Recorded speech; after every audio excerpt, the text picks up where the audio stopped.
Evet sevgili takipçilerimiz, hoş geldiniz. Bugün sizlerle beraber herhangi bir bardağımızı değerlendirmek istedim. Daha önce lokumluğumuza yapmıştık. Bugün de böyle bir bardak elime geçti. Bu bardakla yapmak istedim. Bugünkü yapacağımız mumumuz yine jel mum. Hafif sarı bir boyayla yapacağız ki içine koyduğum çiçek daha net görünsün diye. Malzemelerimiz evdeki herhangi bir çiçeğiniz olabilir. Ben orkide dalı ağır bastığı için kırılmıştı. Onu kullanmak istedim. Burada ipimiz var. Ben yapıştırdım silikonla. Bardaklarımız yine kabımıza dökmek için. Mum boyalarımız. Jelimiz. İpimizi kesebilmek için makasımız. Ve sonrasında size gösterebilmek için de çakmağımız. Evet arkadaşlar, şimdi başlıyoruz. Mumumuzu yapmadan evvel silikonla ipimizi bardağın ortasına sabitliyoruz. Ve ben içine orkide koymak istiyorum. Farklı bir görüntü olacağını düşünüyorum.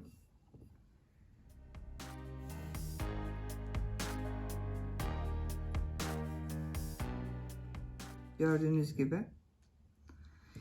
Şimdi jelimizi eritip hemen geliyorum. Evet arkadaşlar, ben jel mumu erittim. İçine boyamdan da kattım ve karıştırdım. Orkidemin yaprağını koydum ama ben tohumlarından da koyup biraz renk katmak istiyorum.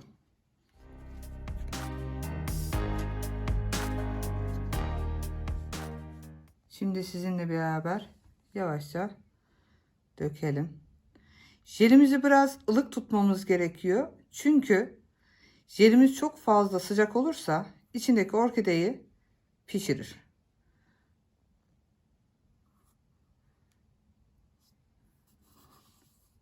Evet arkadaşlar, şimdi donmasını bekleyeceğiz. Sonrasında sunumunu sizinle paylaşmak istiyorum. Evet, biz bugün orkide ile bir tane bardağımızın içerisine mumumuzu yaptık.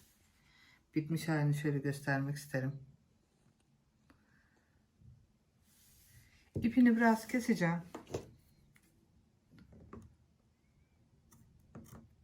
Evet. Daha önceki zamanlarda yaptığım bu güllü olan mumumuz. Bu da kahveli olan mumumuz. Şimdi bunların yanlış hallerini de görmek istiyorum.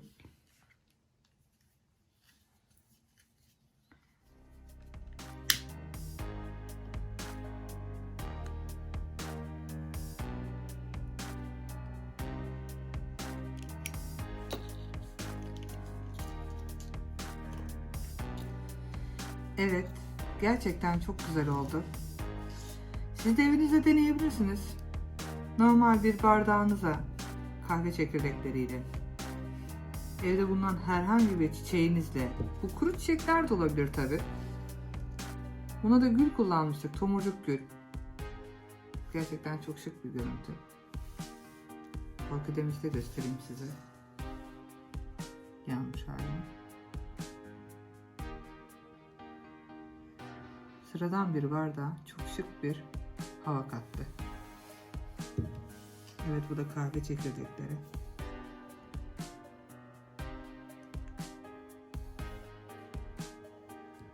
Kanalımı takip edin.